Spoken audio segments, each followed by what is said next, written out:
Okay, hi everyone, welcome back to Sylpharionz channel. And today we are going to talk all about runes. So what is rune? So first, if you go to mission office, you can actually send your hero to some of the missions, and at the end of the mission you can get some mystical dust. Use this mystical dust to craft the runes. So these are some of the runes that you can craft. It ranges from low, mid to high level runes, and you can get from normal to legendary runes. And on the right, there are 4 different sets of runes that you can craft at any time.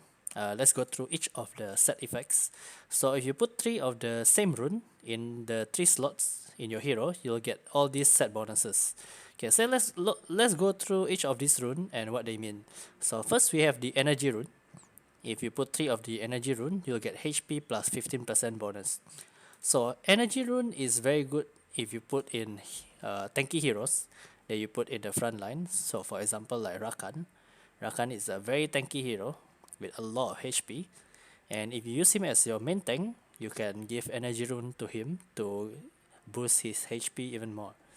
And some of the unit actually has mechanics that increase according to your max HP. For example, Rakan here has a skill that will increase the damage according to his max HP. So that means giving him energy rune is the best because it will then scale his damage and both his tanking ability. So you'll want to give energy rune to units that have skills that benefit from max HP as well as units that you put at the front line to tank the damage for you. So that's for energy rune. Yeah, let's go back here. Okay, next let's talk about the fatal rune. So fatal rune set is actually to give you attack plus 15%. So attack is the main damage in this game. That means if you do auto attack, it will deal damage to the enemy, even without casting any skill. So what do you want this rune to be? Obviously in your main damage dealer. For example, like Lushen or Lapis. So if you take a look at the skill, you'll say that for Lapis, the shield is in proportion to the damage dealt. That means you'll want to maximize her damage by giving her the attack rune so that her shield will be even more. So attack rune is actually best for all your damage dealer, and usually they are put at the backline. Yep. So this is how you build your damage dealer with the attack rune. You want to have some critical sub stats or even HP substats to make your damage dealer deal even more damage and also can survive the enemy's AoE damage. So that's about the attack rune. Okay, let's go next to the Swift rune. So Swift rune is the interesting one because it will reduce the mana cost of your skill by 1. And it only happen one time throughout the match. So the very first time you cast the skill of a hero, it will be reduced by 1 mana cost. So what hero benefits this rune the most is those hero that has very high skill cost. So for example, like Perna. Okay, Perna, originally when you want to cast Perna, this guy costs 6 mana. Without the skill stone, of course. Now with the skill stone and with the Swift rune, if you see Perna, the first time you cast Perna, you'll only cost 4 mana. So it's very good to give this kind of unit that has very high mana cost, or even like Ganymede. So Gany also starts with 5 mana. With the stone, it become 4, and with the Swift rune, it'll become 3, which is the same cost as Poseidon. So if you want to run Gany, you can run him with Swift rune as well, so he can cast his skill with low cost. And you give this Swift rune to units that only use the skill maybe 1 or 2 times throughout the match. So it will really benefit on the first time it casts with the mana reduction. Yep, so that's for Swift rune. Okay, next set. So that 3 sets is the first set that you get here. We'll go to the next set. Next set is Guard rune. So Guard is the opposite of attack. It will give you defense. So defense plus 15. So defense is the one that actually reduces your attack during auto attack. So the damage will be calculated based on attack reduced by defense. So there are some units that actually benefit from defense, such as Atamiel or Copper, because Copper's damage actually is in proportion of his defense. That means you will want to increase his defense instead of his attack, because his damage is done through his defense, as well as Atamiel. So Copper and Atamiel are some of the units that will benefit more from defense. And this unit actually can also be used as a pseudo tank, but not really your main tank because there are some attacks that will bypass your defense. So it's best to put them in the middle line or at the back line as a damage dealer. And that's how you can build Copper or Atamiel with defense rune. Okay, let's go back to the next set of rune, which is Blade. Okay, Blade increases your critical rate. So in this game, your attack can deal critical damage, and the critical damage is calculated by the critical damage, which will go into rage later. But the chance of dealing the critical damage is done through this critical rate. So some units actually benefit more from critical. For example, Finn. When Finn deals critical hit on the enemy, it will freeze the enemy. So you want to like build Finn with a lot of critical, such that when Finn deals damage, it will freeze the enemy. And as well as other units, for example like Kali. So if you have Kali with stone that grants crit rate up on all allies, if Kali lands a critical hit, you can actually perform some combo with Kali and Camilla to actually bring the critical rate to level 3 for all your units. So with crit rate plus 40, you can actually deal more damage with your main damage dealer like Lushen or even Lapis. So you can build Kali or even Finn with the critical runes, and they will benefit more from critical instead of attack. Okay, let's go to the next set. Next set is immunity. Okay, so immunity is actually quite interesting because it will happen only one time every 90 seconds. That means the first time that your unit will get debuffed or stunned or CC'd, it will be immune to it.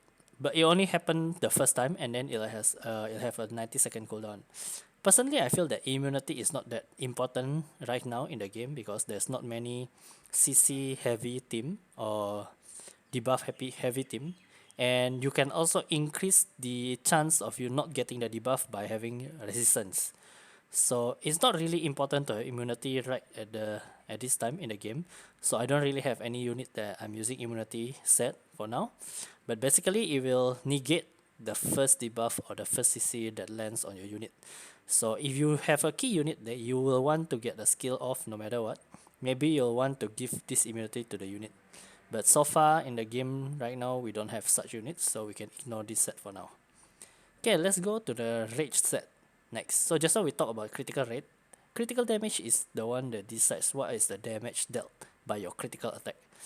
And some unit actually benefit from critical damage. For example, Sick. Where is my Sick? Okay, so Sick actually already has a very high critical rate, especially if you have the stone to increase the critical rate by 20%.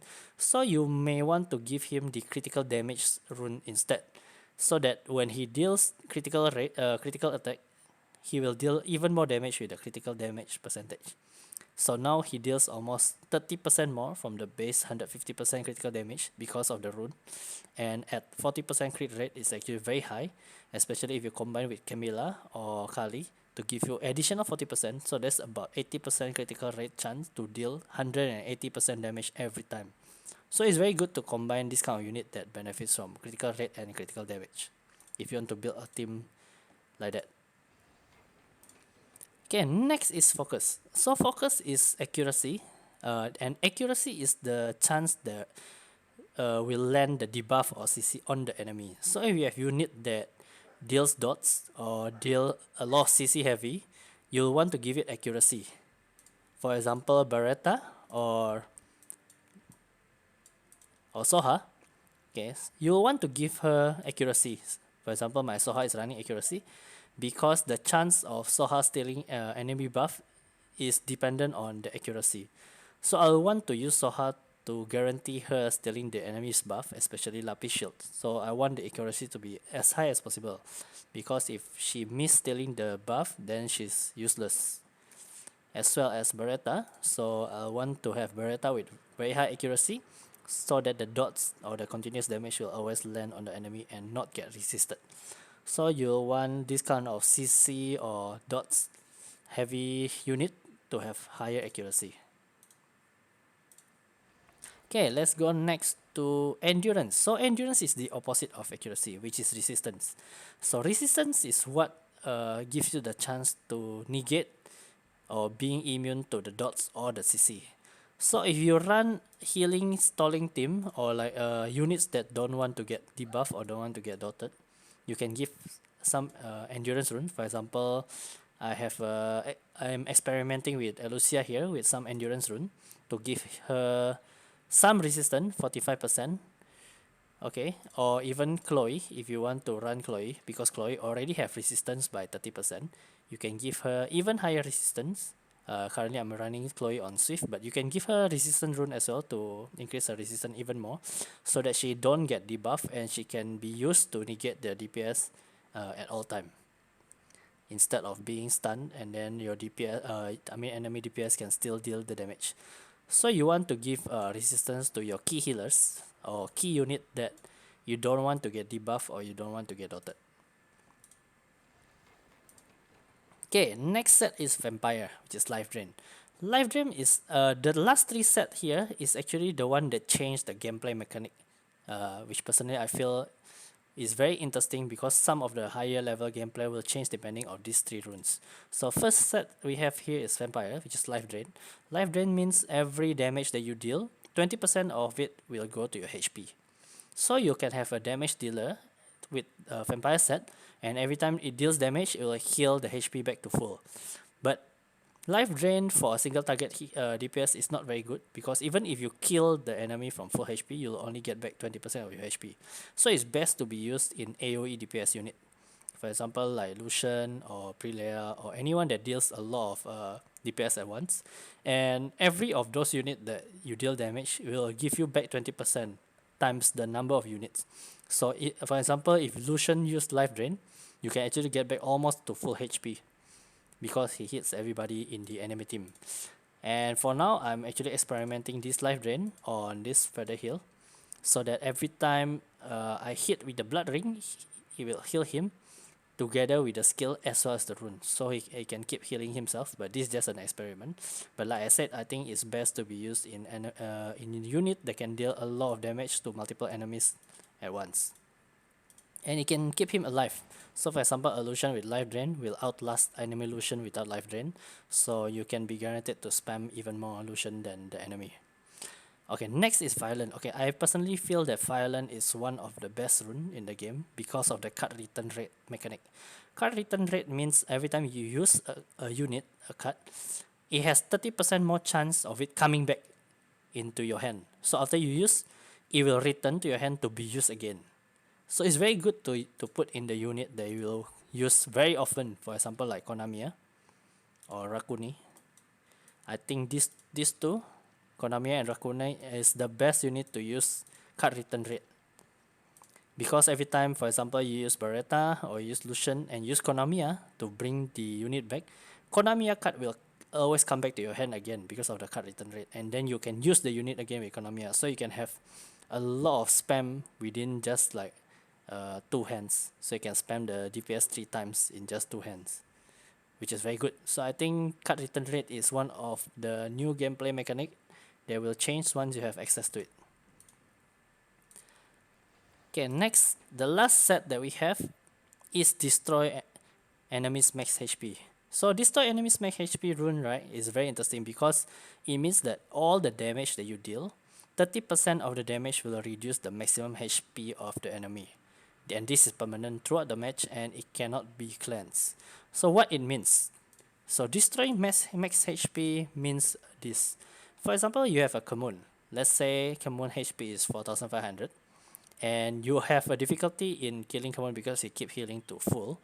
Now, for example, you have a DPS unit that deals around 2100 damage to Kamun, so that's almost about half his HP. So 30% of the 2100, for example, around 700 damage, his max HP will get reduced by 700 every time it gets destroyed. So then he will have less than 4k, so about 3800 HP left. So that means even if he heal, he can only heal up to 3800. And then the next time he get hit again, he will get reduced by a further 700. Then he can only heal to 3100. So the longer the match go and the more damage that Kamun accumulate, his HP will get even more reduced up to the point that he will die to one hit. So you have a lot of problem with late game hero that keep healing himself, for example like Moon or Jin. You can give Destroy Rune to your AoE DPS to hit them from the beginning, so that when it comes to late game, his HP will get reduced to a point that you can just one-shot them without worrying about his healing mechanic. So for now, I'm experimenting the runes with like Rasvel, or you can even give to Prelea, or any other DPS unit that can damage a lot of enemy at once, or even Lushen, so that when Lushen deals damage, enemy cannot keep healing to keep up with the damage. So that's how you use the Destroy rune. So if you can take a look here, these are some of the runes that I'm using for my unit currently. So we have energy for Rakan, energy for Kamun. I'm experimenting with lifesteal on further heal, using Lapis, using attack for Lapis, defense rune for Copper, attack for Lushen. This is critical damage for Sig, a card return rate for Konamiya, and critical rate for Finn. Energy rune for my Royd because I'm tanking with him using his bodyguard Knighthood Stone. Attack rune for Ragdoll. Swift for Nikki. I'm using attack for Hua as well. Swift for Chloe. And then accuracy for Soha. Attack for Sophia. Energy for Jin. Attack for Kali. But you can also use crit rate like I mentioned, because if you have the rune to improve the critical rate to all allies, you can use crit rate for her as well. Okay, so attack for Tagaros. Energy for Orion, but I feel that Orion can use other runes such as accuracy or even resistance, and he is good because he has low cost already. I'm putting energy here so that he can last throughout the Lushen spam and go all the way until the late game. So I put energy for him for now. Swift for Megan, energy for Kun, energy for Mikin, energy for Math, but you can also give him the defense rune if you want, because he has the defense buff if you have the stone. I'm experimenting with the destroy rune on Rasvel. You can also give it to Prelea if you want. Cut return rate for Rakuni, energy for Colin because she heals with max HP. Resistance, I'm experimenting resistance on Elusia. Like I said, resistance is good on key units or key healers that you don't want to get CC'd. Energy for Bernard because I'm putting him in front to tank some of the damage. Energy for Shannon, same reason, because I'm putting her in front as well. Attack for Prelea for now, but I think she can also use Destroy runes, and it's quite good on her. Swift on Perna, energy on Poseidon. Energy on Camilla because she deals damage based on the max HP. Swift on Hathor, but you can also give her accuracy. Like I said, a key unit that can CC like her to sleep the backline unit, especially to counter Lushen. You want to make sure that the sleep is guaranteed, so you can give her accuracy rune as well. Swift on Ganymede because it will reduce his otherwise very high cost. Defense for Atamiel, energy for Eleanor. Accuracy for Barretta because you want to land the dots on the enemy. Energy for Ramagos. Attack for Train. Attack for Thessarion. Energy for Wusa because his barrier depends on his max HP. And lastly, Swift for Huadam because I think he can synergize well with Poseidon and Ganymede at 3 mana, so it's good to lower his cost. But you can also give him attack rune and make him a damage dealer as well if you want. Okay, so I think that's all for the overview of the runes. If you have any question or you want to ask how should I build certain units to fit into your team composition, feel free to drop a message or a comment on this video and I will reply to that. Okay, so thank you guys for watching this video and see you guys in the next video. Thank you. Bye bye.